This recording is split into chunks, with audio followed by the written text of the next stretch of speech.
You talk about events that change your life and things that really make a big difference. When I left Auburn University, I'd been taking George's class, and what I wanted to do more than anything was become a screenwriter. And so really what ended up leading me into journalism is George said, I think I can help you out, break into the movie business, and I can help you get a job as a screenwriter. So George said, I've got good news. I've got you an internship out in LA. It's going to be fantastic. And you'll be able to learn how movies are made. The bad thing is it's a Pauly Shore movie. And so I spent about 4 months in LA right out of Auburn University working on a Pauly Shore film. And it cured all of my thoughts, and my passion for filmmaking was instantly crushed. And so George lifted me up, and then he brought it down in about 4 months. And so I got out, and I got home, and I said, I really did. I wanted to write screenplays. I wanted to write novels. And, I thought back on the people that I really respected and the authors that I wanted to emulate, and talk about Hemingway and other writers. And they had all been journalists. And I was a little bit behind the ball thinking about, how am I going to do this? How am I going to get into a legitimate line of work? I knew I needed training. I knew I needed somebody to become a mentor to me. And I was very fortunate. I had a great friend who's here. I won't make you stand up, but Tammy Trout, Auburn journalism grad. And she agreed. She said, you need to find a job. You can't live in your mom's basement forever. And so she helped me starting to network, actually networking with other Auburn journalism grads. And I ended up getting a job at the St. Pete Times as a stringer.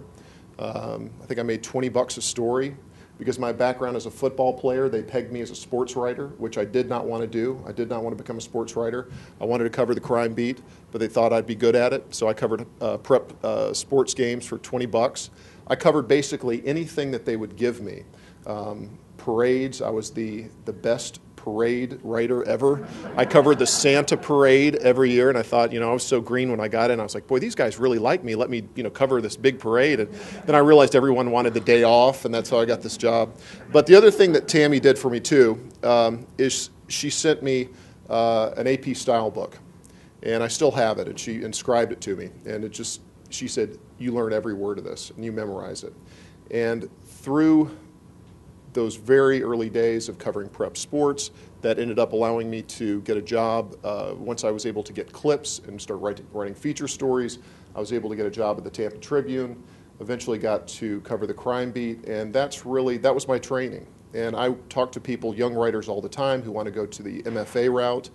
They want to go to creative writing programs, and for me, being a journalist was the best career move that I could have ever made. And it was because I wasn't coddled, and I didn't have anyone telling me how great I was and how interesting these stories were, and write about yourself. I mean, I had an editor who would come up to me and say, the good news, Ace, is you're going to be on 1A. And then he put the hand on the shoulder. I can't really say what he said, but he said something to the effect of, just don't screw it up. But he said something a lot harder. But having that kind of tough love, and being a journalist, having your copy scrutinized, having to rewrite, and I still had the great experience of getting in at the final days of the Tampa Tribune when it still printed the newspaper there. And when I would leave the newspaper at night, I could hear those printing presses starting to roll. And I would leave at the end of the day, and there was nothing like having a 1A story and being able to see those papers come off and being loaded on the truck, and the whole building would shake with the sound of the printing press. And I tell you what, there was nothing that I was more proud to be. I mean, I love being a football player here, but what we talked about earlier about don't let your best days be in college, my best days were certainly being a newspaper reporter. And when I got to be a staff writer, and I had that press card, and I was able to schmooze women at crime scenes and make the most of that, definitely paid off. It formed everything that I wanted to be, and it allowed me to not write. This thing is tricky, isn't it, George?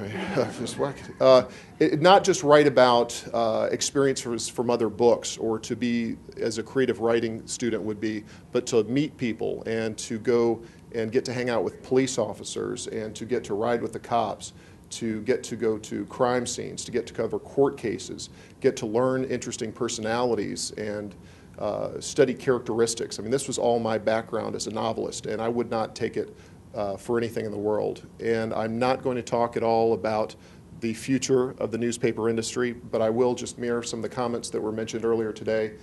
I don't care what format newspapers are going to be in. I don't care if next year they're going to be in a hologram that's going to pop up in your hand and deliver the news. That's changing, and the kids know more about that kind of stuff than we do. And let's face it, it's not that complicated. New media is not some tricky thing. It's just the way the news is delivered.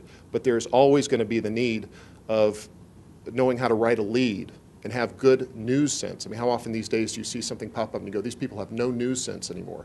And to have good trained journalists and basically have great editors to get on your butt, not to tell you you're great, and to find out what's the story, what's the story, and get right to it, get to the right words, and this is all ending in minimize your message. So I'm going to cut down. We're running very late. And I just want to thank the committee very much for recognizing me, and it's a great pleasure being among journalists. I always feel very comfortable. Thank you very much.